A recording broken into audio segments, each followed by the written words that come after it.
Herman H. Dinsmore, a native of the great American city of Baltimore and a graduate of the Johns Hopkins University, was employed by the New York Times for a total of 34 years, primarily in the field of foreign affairs, and has therefore been in an incomparable position both to learn what really was happening in the world and to see how those events were treated in this great institution by which he was employed. For 9 years, from 1951 to 1960, he was the editor of the international edition of the New York Times. Mr. Dinsmore was obviously committed to the ideals and principles for which the New York Times was and is supposed to stand. And he learned that instead of actually standing for that fair and impartial presentation of the news, of all the news that is fit to print, that instead of that, the paper was actually making it all the news that fits, and therefore out of the same ideals and devotion which led him to give so much of his life to that monumental paper, he now comes to tell America the truth about the greatest newspaper of record in the history of mankind, the New York Times. It is our extremely great privilege to hear from the former editor of the international edition of the New York Times, Mr. Herman H. Dinsmore.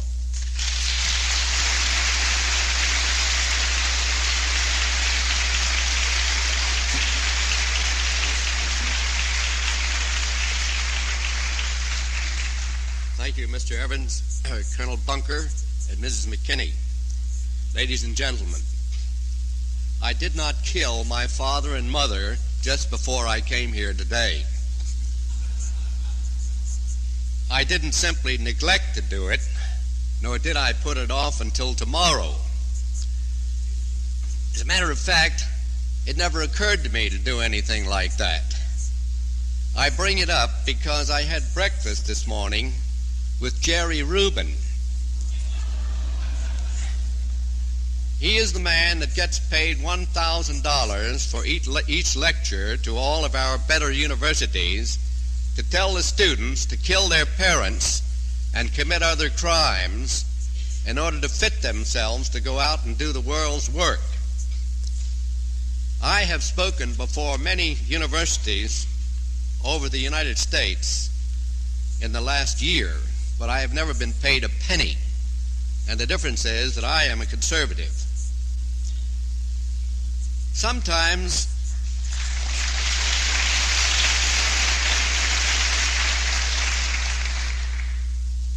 while I was having breakfast with Mr. Rubin, I said, you know, I have not killed my parents or committed any of the crimes that you advocate or any other crimes.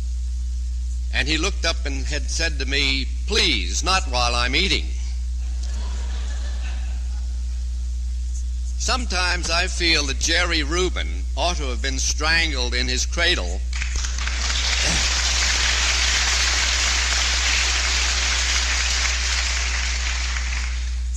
along with Bolshevism and other of the world's impedimenta.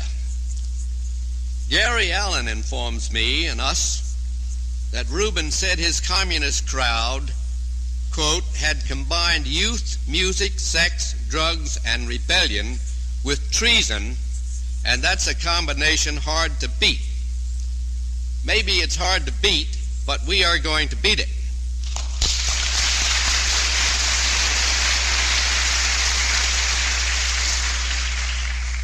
This country did not become great after 194 years of effort merely to let communist Rubin and his crackpots destroy it.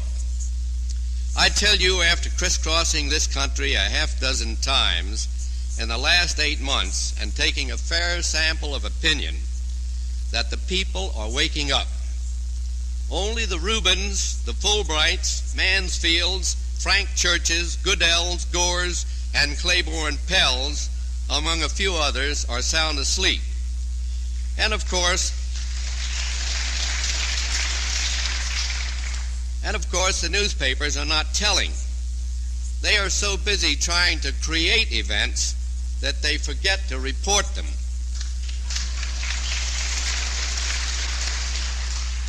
They tried to give the British elections to the Laborites, but the people fooled them.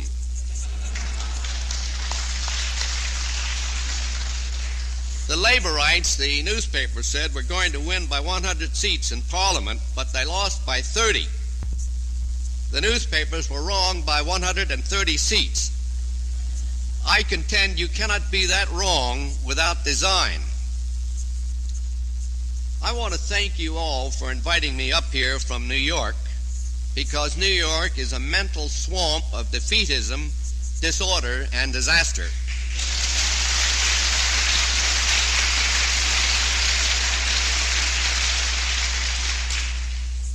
I find it significant that the orderly operation of the stock exchange in Wall Street has been saved by certain hard hats. They didn't like the permissiveness of our mayor, who is now being called our Red Mayor. He is so permissive that he believes the real American heroes of today are the young men who have fled to Canada to escape fighting for their country. Apparently, he was also going to permit the stock market to be shut. With that kind of thinking, is it any wonder that New York is in such sore plight? And the idea is being bruited about that this New York condition should be spread to the entire country by running John Lindsay for president. I am thinking that the New England Rally for God, Family, and Country should be convened more than once a year to avoid a national catastrophe.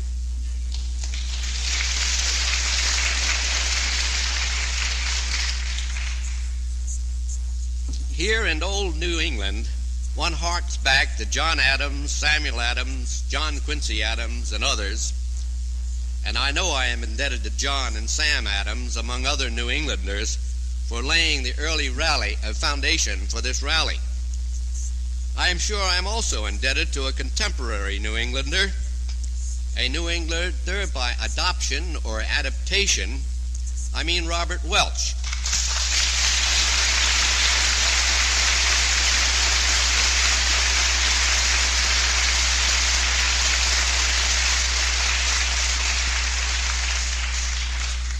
He brought me to this company through the John Birch Society.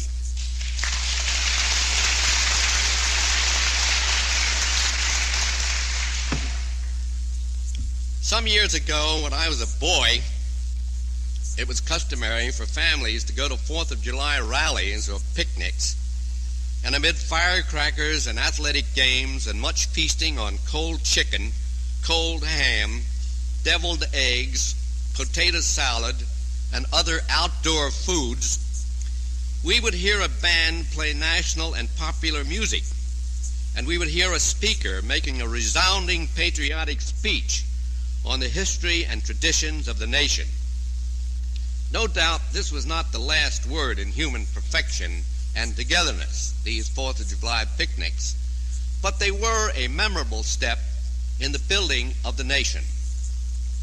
In those days, there was a fairly general unity in the country. At the time of the First World War, there were differences over the Germans or the Anglo-French forces as to which were right. Also, the socialists led by Eugene V. Debs were opposed to the war as imperialistic. But there were no serious riots or mayhem as a result of these differences. Debs was put into jail, while the Americans of German derivation proved to be excellent American soldiers in France.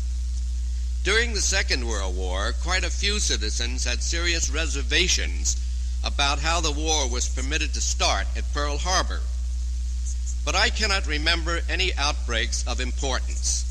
Some thousands of American citizens for 3 generations, Americans of Japanese descent, were wrongfully put into camps away from the West Coast. But they took this humiliation manfully, though not without great resentment.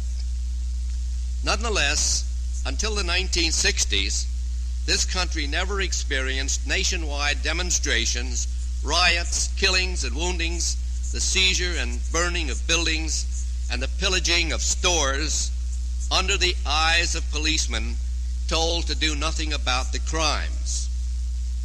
The Civil War of the 1860s was a great sectional conflict, rooted in the economics of 2 regions, North and South, in which the slavery of Negroes figured as a religious, moral, and emotional factor of great importance.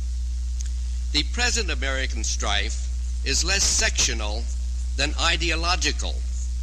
The division is chiefly between intellectuals and the vast majority, and between the government and the people on how to fight the Vietnam War. The people want to win it.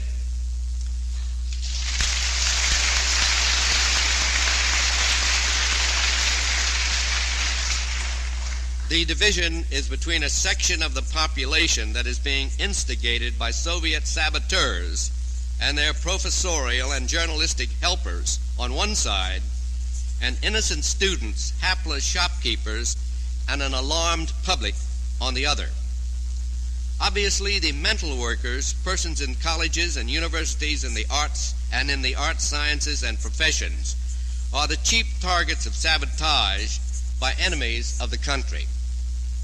For there is no doubt in my mind that the United States of America is now engaged in a battle for its very life with other nations of the world, chiefly the Soviet government and the Chinese Communist government.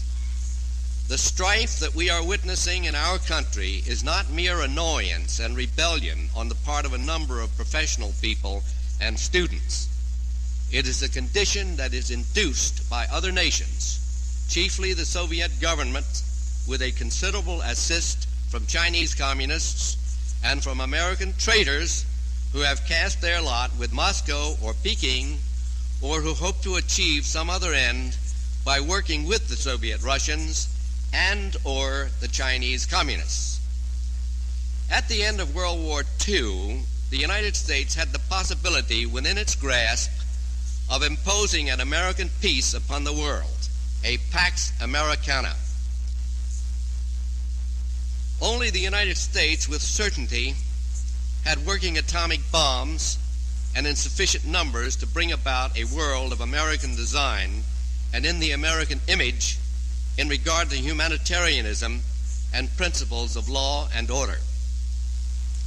It is true that millions of pounds of atomic bomb materials were shipped to the Russians by the United States from 1943 onward. But Moscow did not even claim an atomic bomb explosion until 1949, the year in which China was finally handed over to the communists through large Russian help and large American treachery. 1949 also was just a year before the Korean War. That may be something to remember.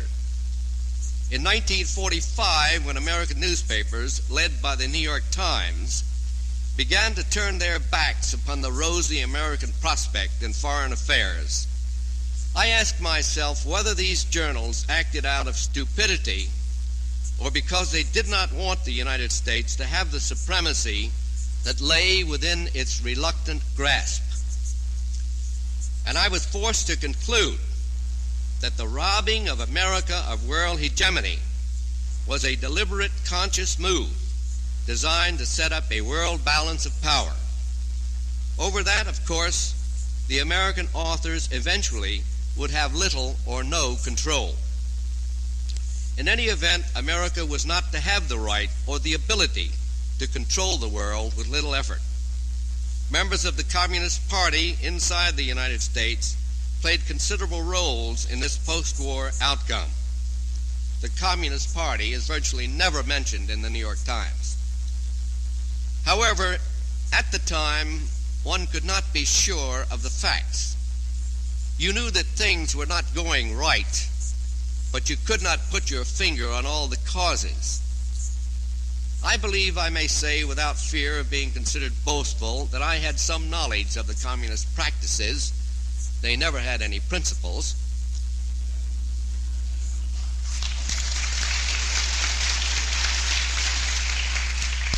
And I came to feel soon after World War II that communists and pro-communists, with their political and other allies in the United States and many other countries, had decided to blunt the power of the United States.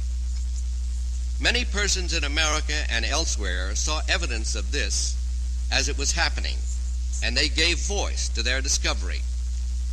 But the communists and their allies in the places of power were able to keep the wool securely over the eyes of the people. Yet Americans pride themselves on their sophistication. The arguments go something like this. I'm from Missouri. Are you kidding? A conspiracy? Don't give me that. You see a communist under every bed. I've never seen a communist in my life. That's McCarthyism, the bunk. I've never seen a communist. The next thing you'll be telling me is that there were communists in the White House. You think we could win the war in Vietnam? Then why don't we do it?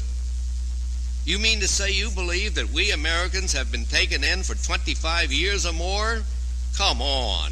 Look, I just don't see a conspiracy in my newspaper office. They're all people just like me. Why do they rewrite the stories and dispatches of reporters? Didn't they always do that? You mean to say you seriously believe that newspaper correspondents in Vietnam would do something that might endanger the lives of Americans there? Come on. Why would newspapers want the United States to lose? All right, tell me. I'll listen. Well, that's the way it goes. And now I'll try to tell you. The beliefs of the people in current affairs, domestic and foreign, are almost exclusively created by newspapers, the radio, and television. Let me give you a laboratory demonstration of how the newspapers, the radio, and television can fashion the beliefs of the people. It is a homely example, but it is most up to date because it is going on right now. It is absolutely authentic, and it extends unevenly all over the country. I will give more important examples later. This one concerns the treatment of my book, All the News That Fits, a critical analysis of the news and editorial contents of the New York Times. And the treatment of a rival book about the New York Times, a book that just happened by pure coincidence to be published simultaneously with my book, and the rival book, a whitewash, just happened to receive the greatest amount of publicity in the history of the American book publishing industry. This prompts me to say that the man who writes a book favoring the New York Times will find himself fawned upon in every newspaper, in many magazines, and in every radio and television station in the country. The man whose book attacks the New York Times will find himself without newspaper reviews, notices, or interviews, radio broadcasts, or television appearances in some areas of the country, especially New York State and practically the entire eastern seaboard. He will be shunned by some newspapers, radio stations, and television studios in cities throughout the country. This is how the beliefs of the people are fashioned. It is very simple. It is also immoral, unfair, cowardly, corrupt, and contemptible.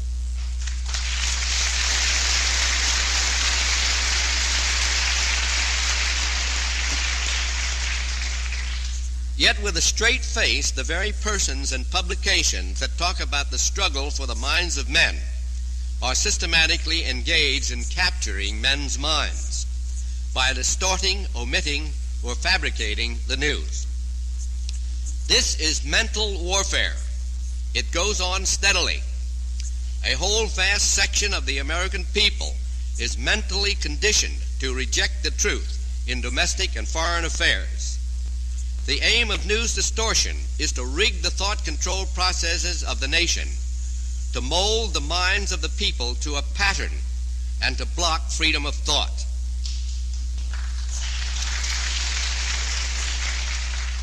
To paraphrase the late great Winston Churchill, I would not want to become the editor or publisher of the New York Times only to preside over the transformation of a great newspaper into an epic deceiver of the people. Why is it necessary to write a book about and to talk about the New York Times? Because the Times affects the informational content of every literate mind in the United States and in other parts of the world.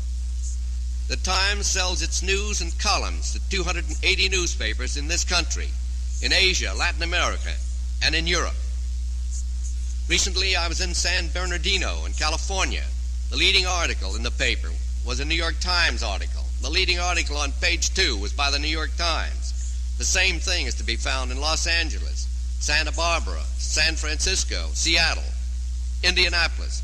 You mentioned it. The Times is read by every president of the United States and by members of Congress. It is taken by every embassy in Washington and by all the embassies in New York accredited to the United Nations. It is read in every large city in this country and probably in every capital of the world, including Moscow and Peking, and maybe I should say especially Moscow and Peking.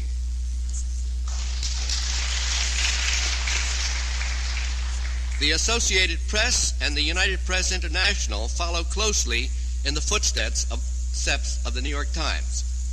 And I mean that those news-gathering agencies follow it deliberately. America is far bigger than its newspapers.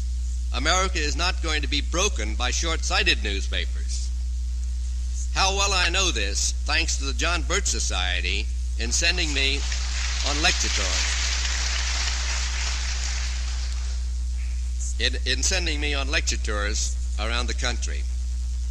It is a pertinent fact that the newspapers of today have produced no Ernie Pyle to glorify the American soldier in Vietnam, as Ernie Pyle glorified the American soldier in World War II.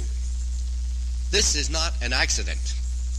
The newspapers of today are more interested in damaging the character and personality of the American soldier than in glorifying him or even making him acceptable.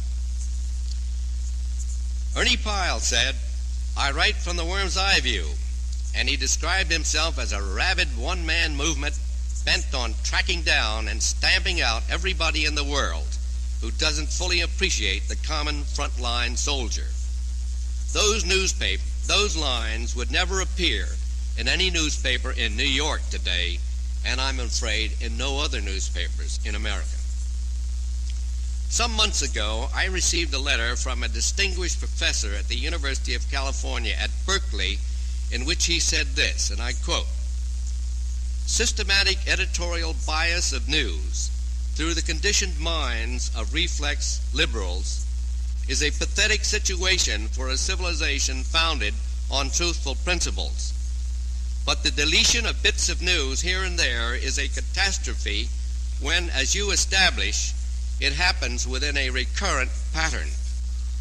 The communication world is not only literally sick, but it is too paranoid to face and be responsible for criticism it must understand." Close quote. Here a scholarly mind points out that the kind of professor who is quick to charge McCarthyism is incapable of accepting truth that he does not want to hear. The liberal professors with truncated minds who have overrun our universities and colleges bear a heavy responsibility for our national plight. The Berkeley professor observes that our civilization is founded on truthful principles, precisely because much of our society rests upon science, which is a body of truthful principles that cannot be tampered with. Earlier this year, I spoke to two groups of engineers of the Vandenberg Air Force Base in California, and I suggested to them that they would never put a weather-observing satellite or other missile into space, nor would the United States ever have been capable of sending men to the moon if the engineers' scientific principles were arbitrarily changed and made wrong. So also, to poison the well springs of our daily news is indeed a catastrophe in our lives. It is my considered opinion that because of this, many thousands of American lives have been lost in Vietnam needlessly, and before that in Korea. Instead of winning these wars quickly and relatively painlessly, we have engaged in no-win conflicts, that is to say, limited wars with unlimited casualties. This is a perfect accommodation for the Russians and Red Chinese. I do not, of course, ascribe this to one newspaper. A number of forces and persons were involved, but the one source of compelling importance through which so much defeat has been engineered is the New York Times. You cannot blot out the truth from your newspapers because of the atomic bomb, or because the world is about to be unified, or because, as President Nixon has regretfully pointed out, some persons fear the strength of our own country. The policies of the United States government and the American press spring largely from the stated view that the United States must do nothing to embarrass the Russians, no matter how irritated and inflamed the American people may become over the everlasting wars instigated by the Soviet government. Incidentally, it may be of some interest that the New York Times almost never speaks of the Soviet government. It is always the Soviet Union. This also seems to be the Times' practice in regard to the countries of Eastern Europe. Whether this has some arcane origin of malign significance, I do not know, but I am sure there is a reason for it. The policies of the United States are officially set and announced by the government.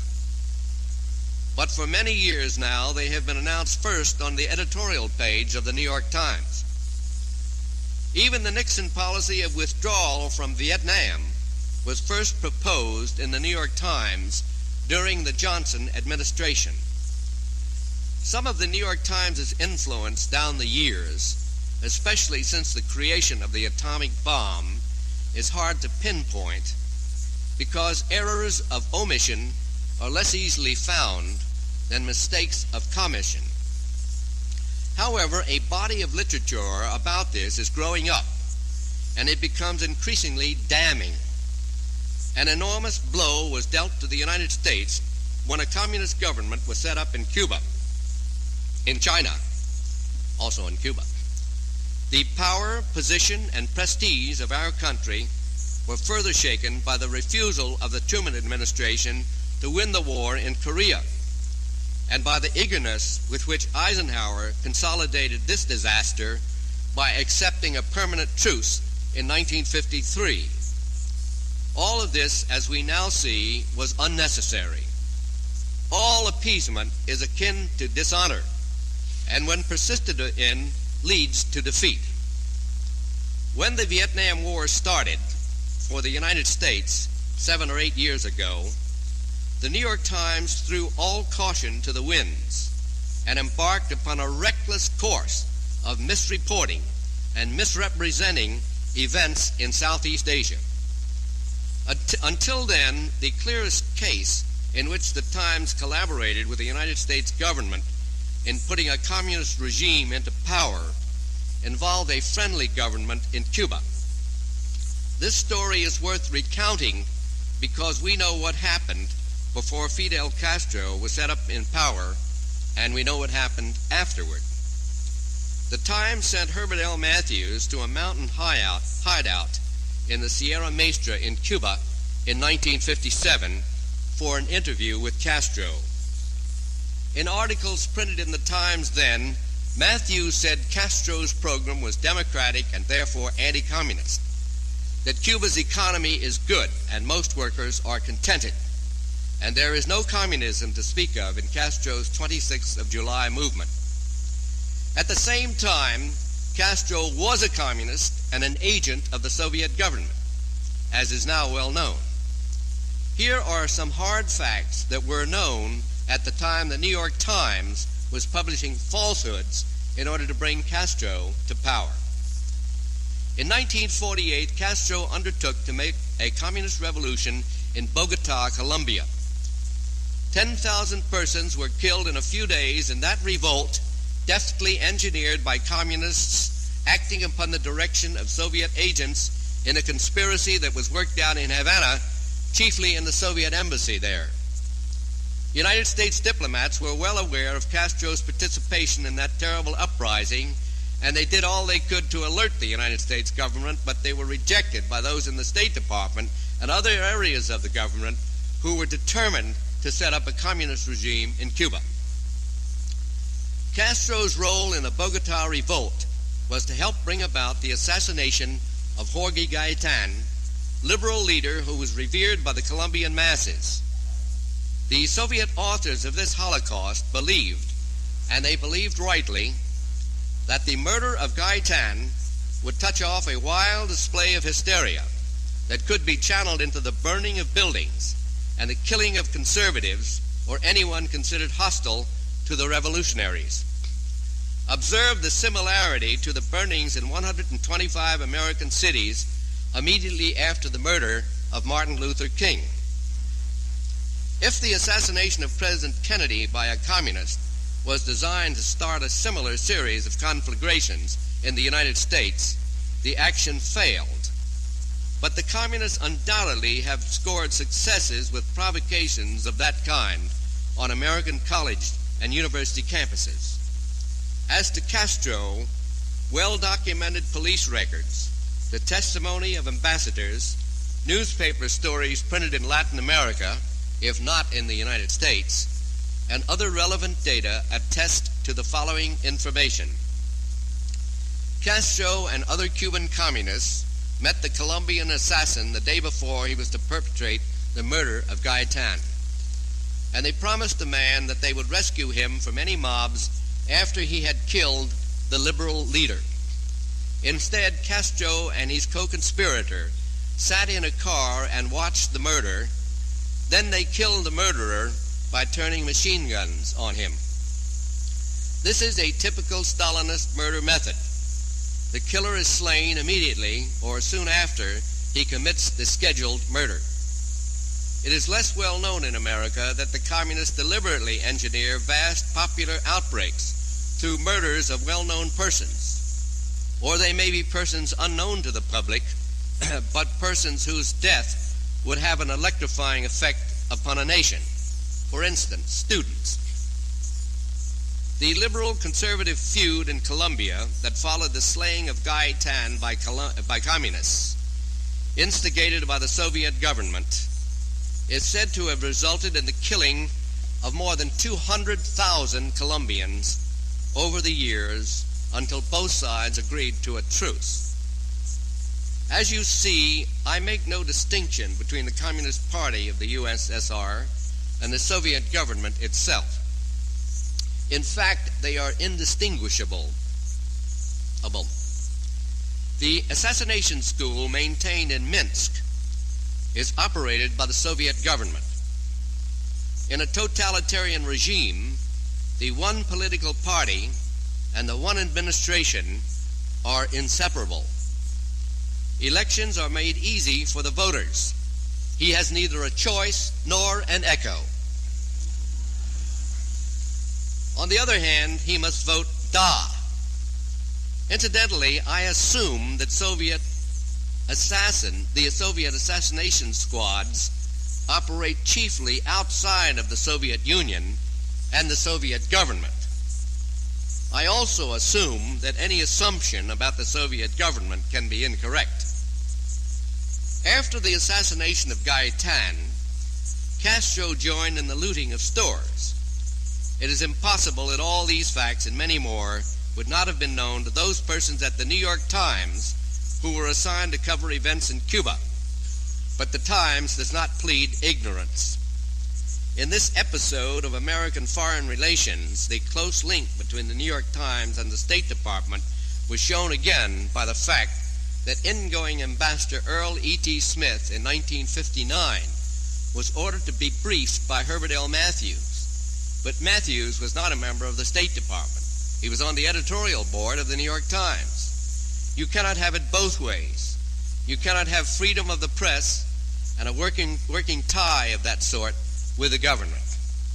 Matthews, that is the New York Times, was committed to putting Castro into power. Ambassador Smith was not impressed by Matthews' views, but that did not prevent the communists from taking over Cuba, because the government of President Dwight D. Eisenhower and Secretary of State John Foster Dulles was determined to put Castro into power. Anyone who gives even a cursory glance at the facts here must reach this conclusion. Once again, the mistake that was made was not in favor of the United States. And for the horrible enormity of this mistake, let us look at the results of Castro's coming to power. First, about 1/10 of the people of Cuba, 760,000 persons, have been forced into exile, chiefly in the United States.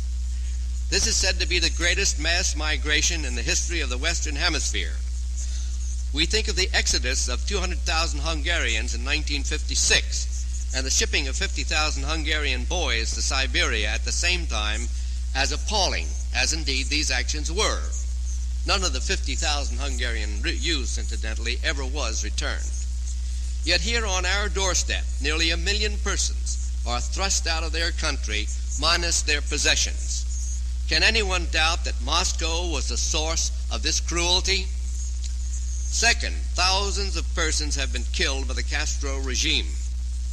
A foreign diplomat in Cuba has put the number of those executed by firing squads up to April of 1969 at 20,161, and the additional number who died of torture at 2,320.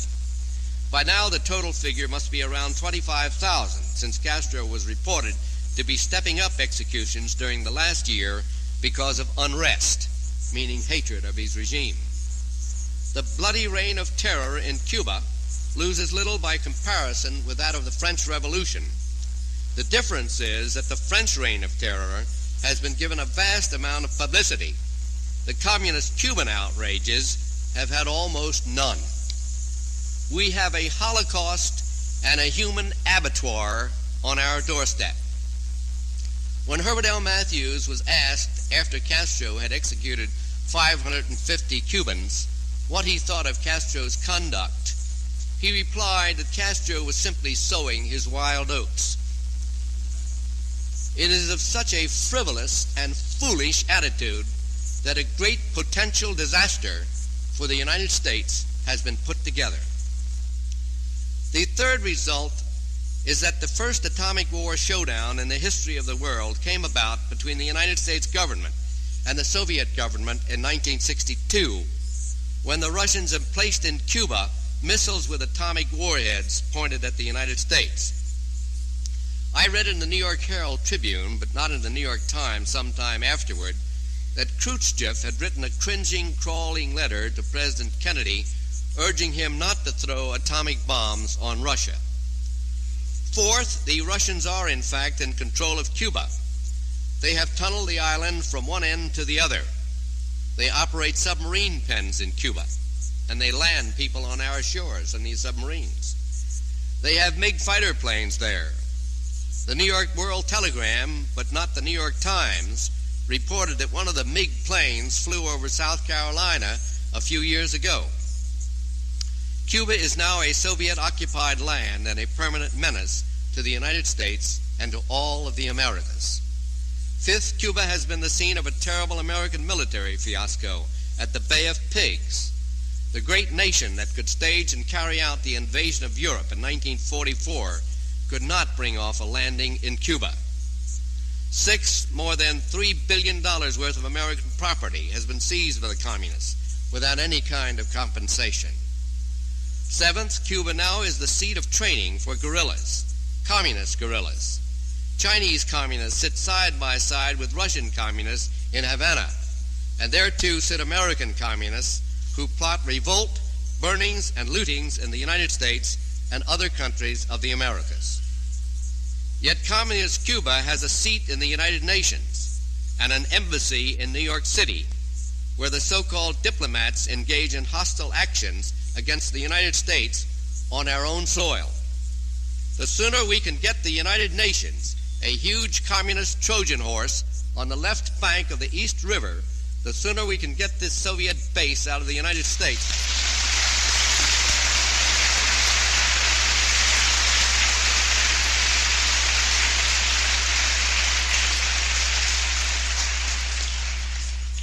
The sooner we can get this base out of the United States, the better off we will be.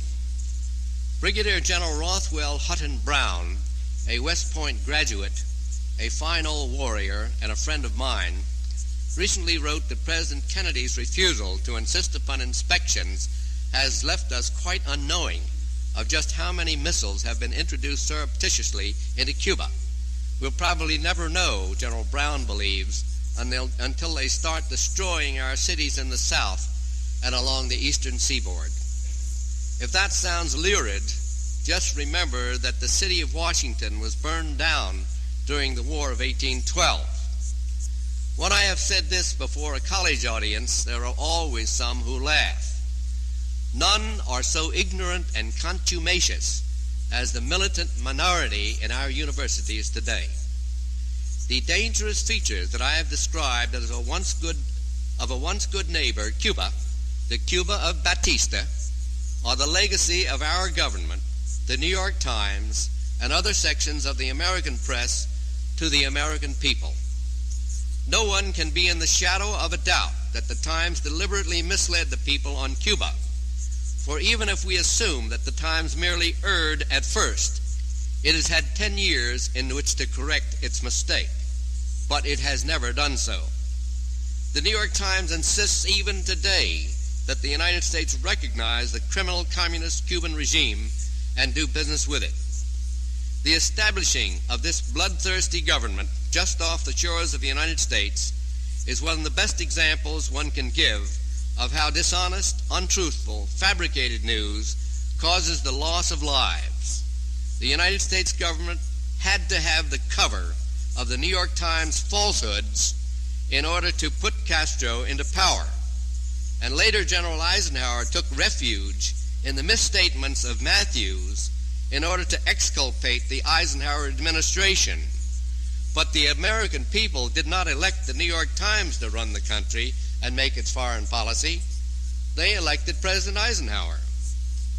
I am personally glad to have the support of President Nixon and Vice President Agnew in helping to expose. I'm glad to have their help in helping to expose the grave shortcomings of the communications media. On April 30th last, President Nixon said that other presidents had made more notable decisions than his decision to send American troops into Cambodia. Then Mr. Nixon added these words, "But between those decisions of other presidents and this decision to enter Cambodia, there is a difference that is very fundamental. In those decisions, the American people were not assailed by counsels of doubt and defeat from some of the most widely known opinion leaders of the nation." Close quote. That covers the New York Times, among other opinion leaders in the nation.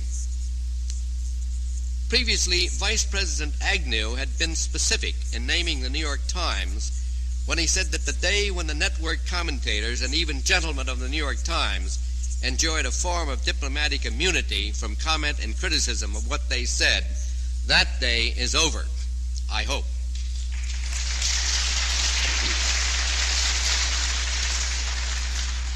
At least I'm doing my share of criticizing. It is good to know that the administration is divorcing itself from nationwide sources of misinformation, non-information, and plain fabrication. Let us hope that this is a start toward much greater things. Recently, a knowledgeable young man said to me that he did not feel that I could blame the New York Times for setting up a communist Cuba. I told him that I believed the government in Washington first of all. that I blamed the government in Washington first of all, but I asked him if he believed that Castro would have gained power if the New York Times had vigorously opposed him. And I think the answer is no. Neither would we have a communist-dominated Eastern Europe or a communist China, probably, if the New York Times had exerted itself to prevent them. Because the Times is more than just a newspaper. It is the mouthpiece for some of the most powerful interests in the United States: industrial, commercial, financial, and cultural. That, unfortunately, is not a flattering commentary on those powerful interests. Ask yourself how the United States could have suffered more than 300,000 casualties in Vietnam without winning, unless these powerful interests had collaborated in this mammoth scandal. I know that there are honorable exceptions. Recently, a former vice president of one of the world's largest corporations stopped me on the street and, without any solicitation on my part, deplored the policies of the New York Times. On the other hand, a working vice president of a large corporation has stopped speaking to me. Another corporation vice president finds my views awfully amusing. Yet one more vice president adopts some of my views, but thanks another author. Again, on the subject of Cuba, a fraud has been committed upon the people, and first of all, the people of Cuba. Our collective and national guilt for that is forgotten. A fraud has also been perpetrated upon the people of the United States and the people of the world, because every time another country is sacrificed to the great Moloch of communism, another nail is driven into the coffin of world freedom. At about the time of Castro's takeover in Havana, I began to have the profound worries that led me to discover what was making the New York Times and its satellite newspapers in America follow a course that was consistently adding to the strength of the Soviet government. The only theory that could make sense to me was that much of the press, but especially the Times, had decided to seek a world balance of power. This meant something that was repugnant to me, because it meant playing off another power or other powers against the United States. This untenable position means that much of the press takes a neutral position as between the United States and the Soviet Union.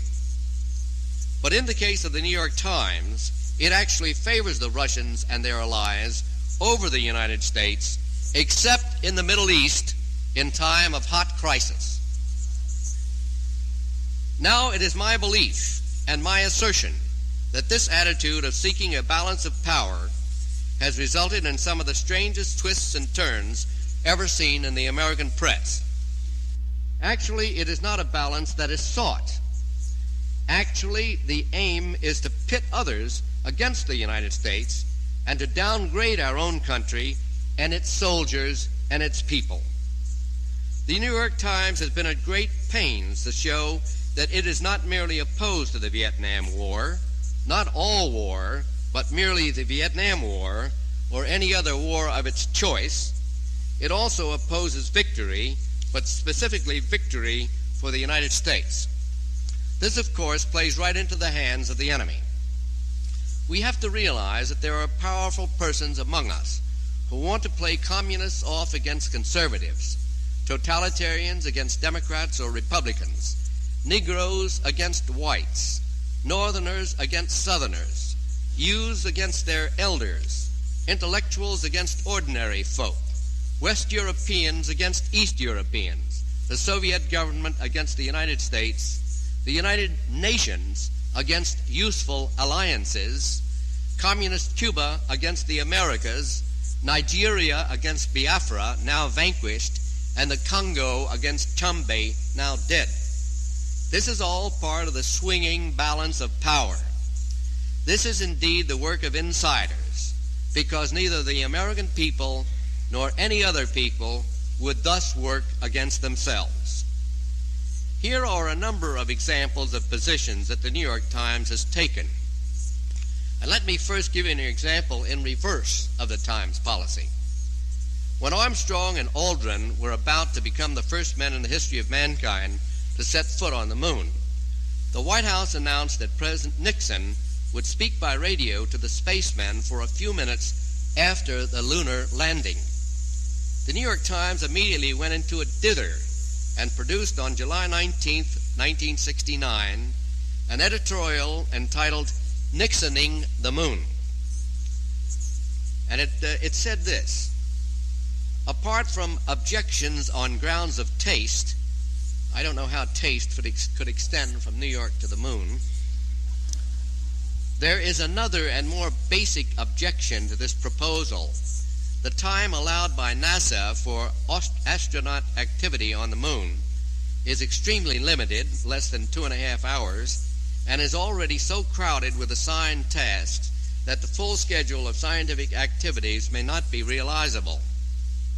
The President would cut still further into this extremely precious time with an unnecessary conversation. Such an intrusion looks suspiciously like a publicity stunt of the type Khrushchev used to indulge in. This is still the Times speaking. It strikes us as unworthy of the President of the United States, close quote. This editorial seeks to give the illusion of a high-minded appeal to the chief executive of our country to refrain from interfering with the collecting of geological specimens on the moon. But it betrays its malice by dragging in Khrushchev for a comparison with the President's proposed 3-minute conversation with a spaceman. Of course, Mr. Nixon ignored the editorial, and all Americans whom I talked to or heard of were proud that he spoke to Armstrong and Aldrin on July 21st, 1969, as they stood on the moon. I personally was delighted, even chauvinistically delighted, perhaps even jingoistically delighted over this American victory, even though we had to get off the earth to have the victory.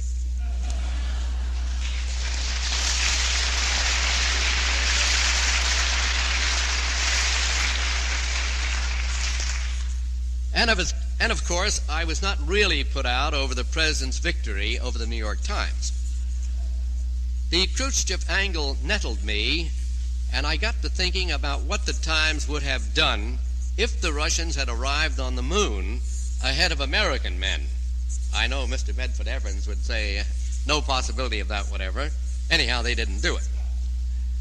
Would the New York Times have had an editorial entitled "Brezhneving the Moon"?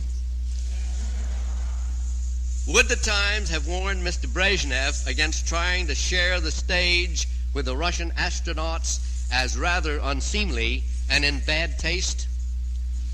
And would the Times have complained to Mr. Brezhnev on the grounds that the Russian spacemen were envoys of all mankind who should be allowed to dig holes and bag moon rocks without molestation by the leader of all the Russians? No. That is not the way the balance of power works.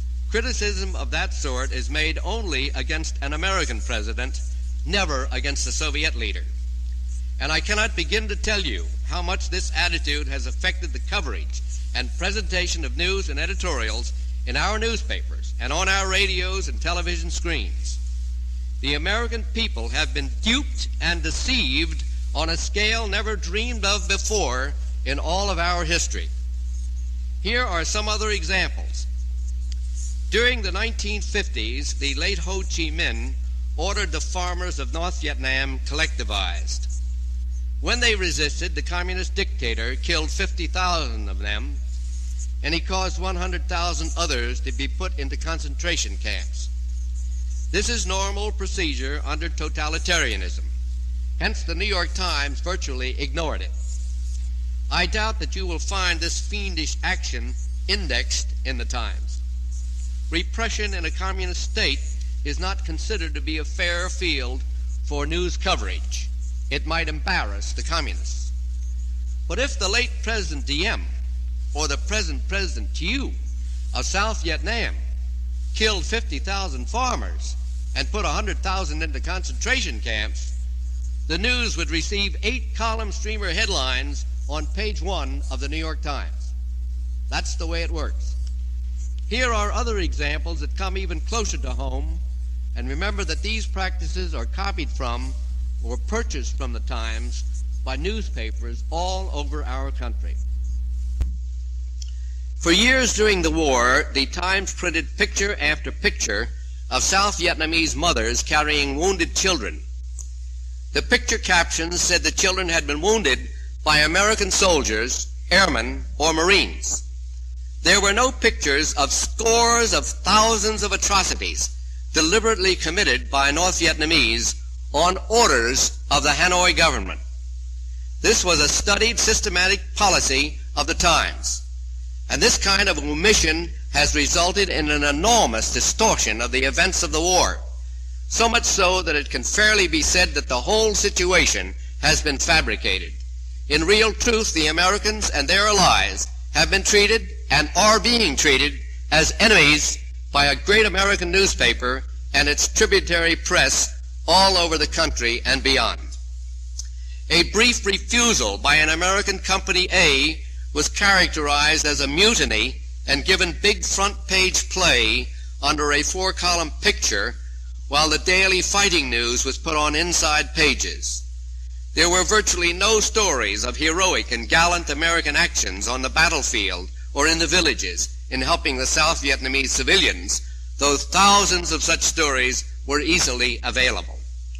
Also, books that appraised the Americans in Vietnam were not reviewed in the New York Times and are not reviewed in the New York Times, while books that denounce the war are always sure to find a place in the daily and Sunday book sections. It is time to wake up and call a halt to this. One of the most remarkable illustrations or examples of the New York Times' efforts to fabricate situations in Vietnam has been the attempt to make American soldiers appear to be no better than the North Vietnamese specialists in mass murder. This concerns the My Lai case. The Times gave columns and even pages of space to the charge that American soldiers entered the village of My Lai and killed at least 109 civilians. By indirection, the practices of the Nazis were dragged into the coverage of this case, as if somehow the Americans could be related to the systematic Hitler government-ordered massacre of millions of Jews and others in gas chambers during World War II.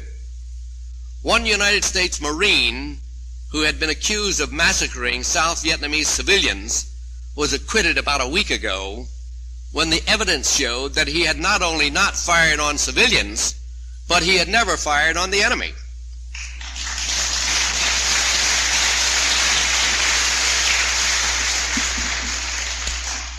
Of course, as long as the Americans are kept under the cloud of having committed a massacre in South Vietnam, just so long will the real culprits, the North Vietnamese communists and their Russian and Chinese communist instigators, be relieved of charges of systematically massacring South Vietnamese civilians, which they do. And that, I believe, keeping the heat on the Americans, is the real aim of the charges against the Americans. No wonder this war has not produced an Ernie Pyle. I say that this is literally a hell of a way to conduct foreign affairs and run a war.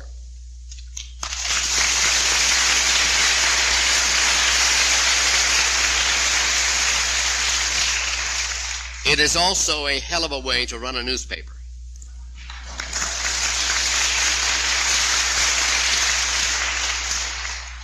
The New York Times continues to do nothing to center the attention of the people upon the savage nature of the North Vietnamese communists. The Times made nothing of the killing of 5,800 South Vietnamese civilians at the city of Hue, many of them buried alive with their heads protruding, during the enemy Tet Offensive in 1968. Nor did the Times bestir itself to put the spotlight upon the slaughter of civilians in Biafra through famine. And at one time, the Times charged the Biafrans with propaganda when hundreds of thousands of their people were dying and did die. By coincidence, the Russians were helping Nigeria against Biafra. When I returned to New York from a tour of California, Oregon, and Washington in November, I found an atmosphere of defeatism in New York that was sickening, and I experienced it again in April of this year when I got back from San Francisco. The Times, in virtual control of the information channels in New York, was playing up the alleged My Lai massacre as it would have sensationalized a victory in World War II. Actually, I believe the Times felt that here at last was the ploy that would defeat the Allies in Vietnam. Even the dullest person could see that the Times was trying to downgrade the Americans and brand them as no better than the enemy. Unfortunately for the Times, and fortunately for America, the people saw through this maneuver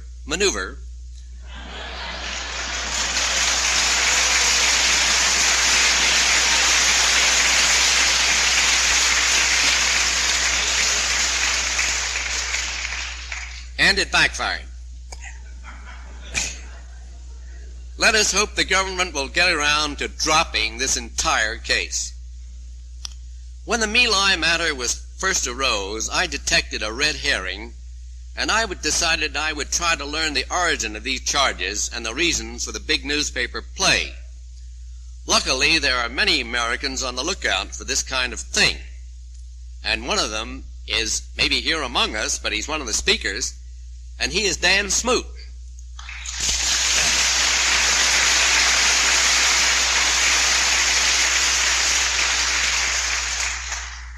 Dan Smoot did two of his reports on this case called Pinkville Part 1 and Pinkville Part 2. Because of the great importance of your knowing how this kind of thing is worked up for our left-wing press by the left wing in American politics, I want to read to you a few paragraphs from the first Dan Smoot report, and here it is.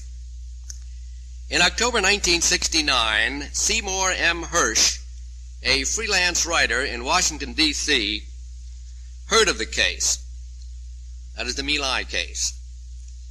Hersh obtained a $1,000 grant from the Philip M. Stern Foundation for Investigative Journalism and started flying around the country looking for bits of information.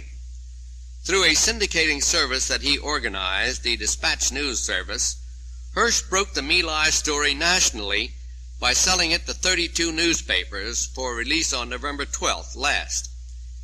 For doing the maximum damage to the American armed forces in particular, and to the nation in general, Hersh's My Lai massacre story was perfectly timed. It made banner headlines all over the world just 2 days before the communist-directed anti-American moratorium demonstrations in Washington on November 15, 1969. Hersh is closely tied in with a new left political movement which for years has demonstrated and agitated for a communist victory in Vietnam. He was, for example, a speechwriter for Senator Eugene McCarthy last year. He has been associated with Abby Hoffman and David Dellinger, two pro-communist new leftists, close quote. Well, that is how it is done. Somebody gives the signal to the press, and somebody gets the signal there. News is tailored to order. Incredibly, absolutely incredibly, this piece of story peddling by Seymour M. Hersh caused him to receive this spring a Pulitzer Prize for international reporting. That gives you some idea of the worth or worthlessness of a Pulitzer Prize in journalism.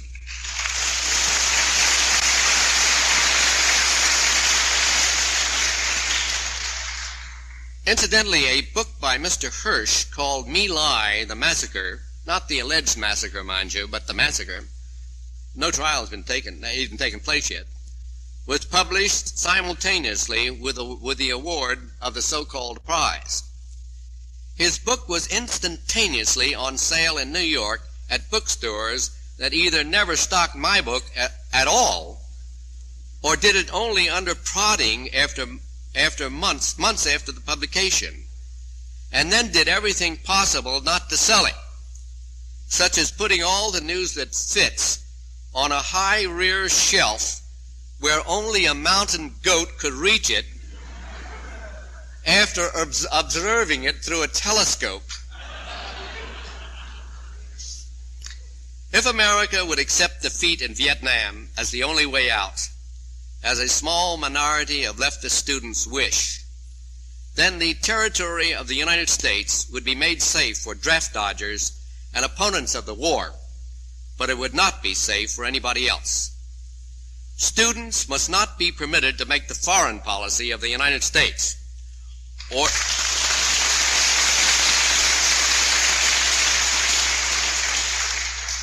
to control any of its domestic policies. The idea that the United States cannot win is fantastic.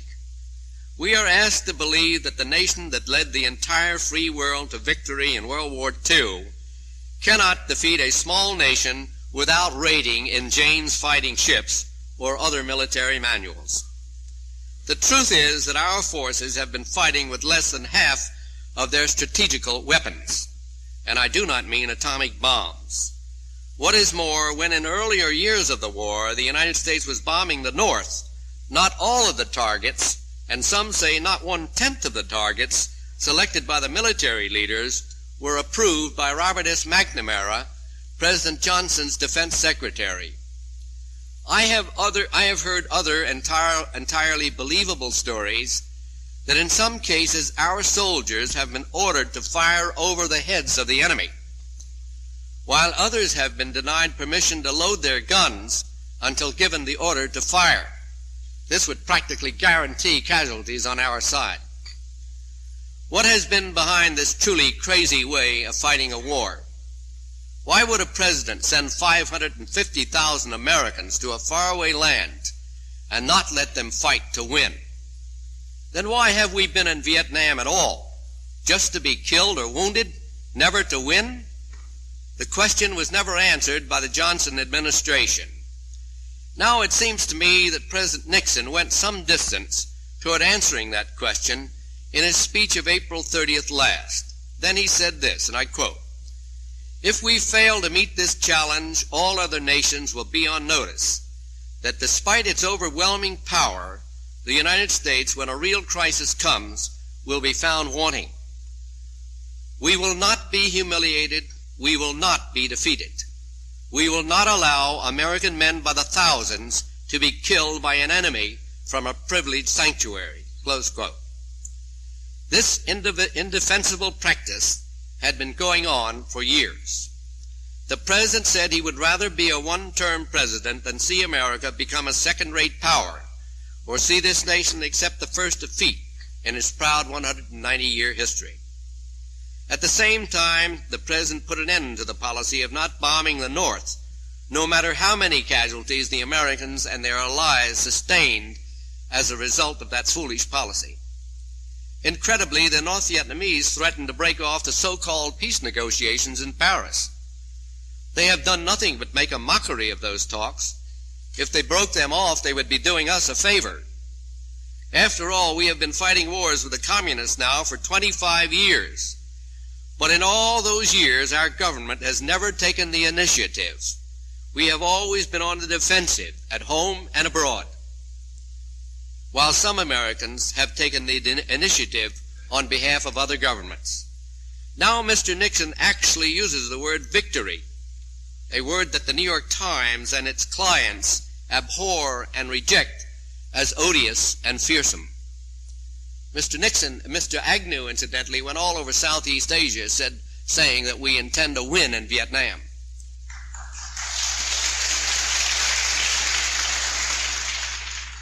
The president's move in Cambodia was an appropriate response to the endless intransigence and slaughter by an implacable enemy. Unfortunately, the outcry against his merciful move to save American and Allied lives did not help the president or the country. The same old minority crowd of communist-oriented students, defeatist newspapers, and whining senators brought about a measure of retreat. If Mr. Nixon could now go ahead and threaten to halt trade with the nations that send weapons and strategical materials to North Vietnam, And if he would blockade the port of Haiphong, the Vietnam War would collapse, and a positive policy of dealing with the enemies of the United States and the rest of the free world would have been embarked upon.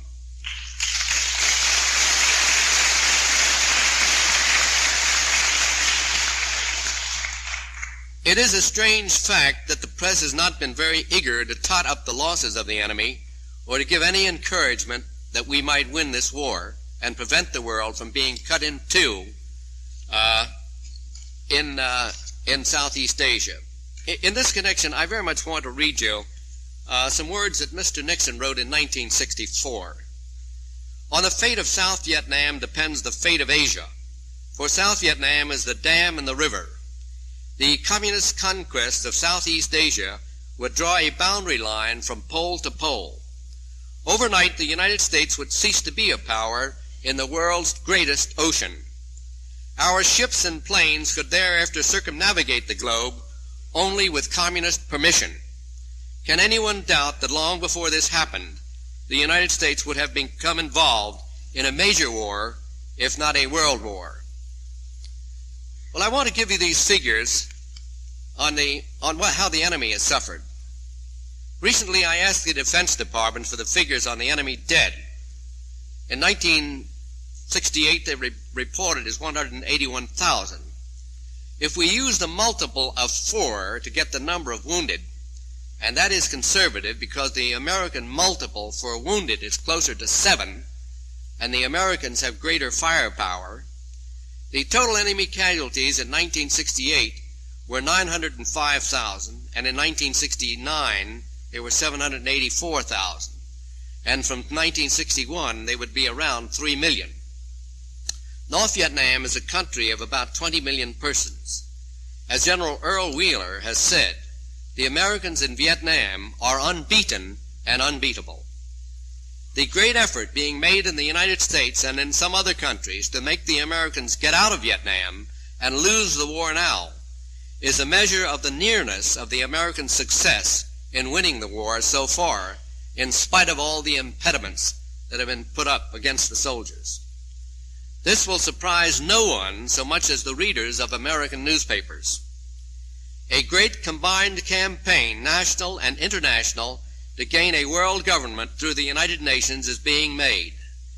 This is the background of many little understood actions in the field of journalism, newspapers, magazines, books, and other media.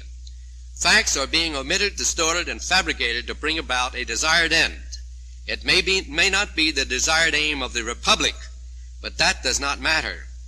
I have given here the merest sampling of these derelictions. A large number of the units of the media are engaged in a conspiracy, tacit or otherwise.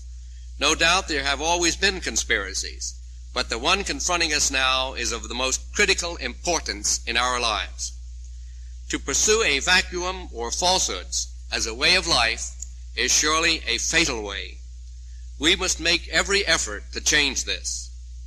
Because of the international or global nature, perhaps even cosmic nature of our problem, I suggest that completion of the winning of the war in Vietnam be the first step.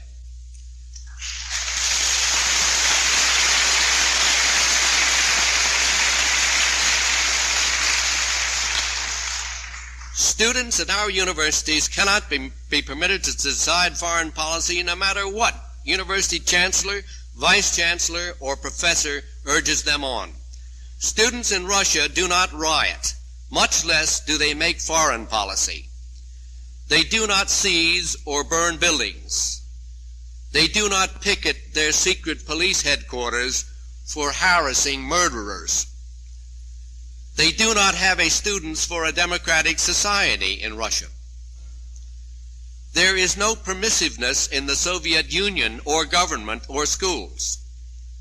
Soviet firemen are not attacked when they go to put out fires. Stores are not looted. There's not much in them, but they're not looted. All of these things are what the Russians helped to do to the United States. There are no United Nations meetings in Russia. There are no parades of homosexuals on Gorky Street through the Central Park of Culture and Rest in Moscow. we have been going to our destruction down a one-way street. George Washington in 1776 said, "Our cruel and unrelenting enemy leaves us only the choice of a brave resistance or the most abject submission.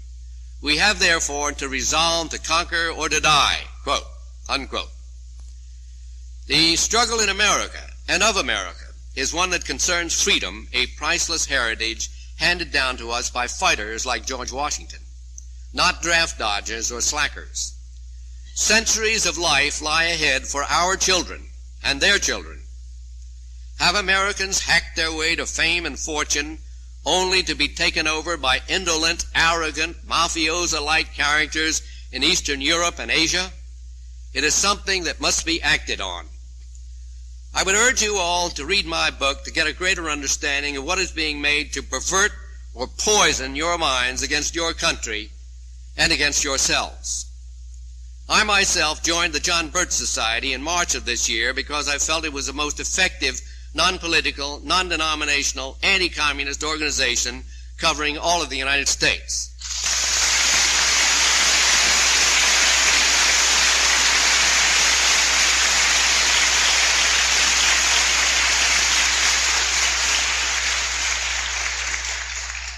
This society has no military or paramilitary functions.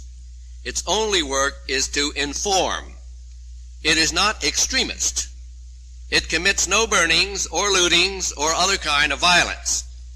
Naturally, such a peace-loving group is frowned upon by the Black Panthers, the New York Times, the Students for a Democratic Society, the Center for the Study of Democratic Institutions, and other such organizations and persons. The same newspapers that have poisoned the news have also put a great smear on the John Birch Society. So that in New York today, if you say John Birch Society to a person, he will disintegrate before your eyes.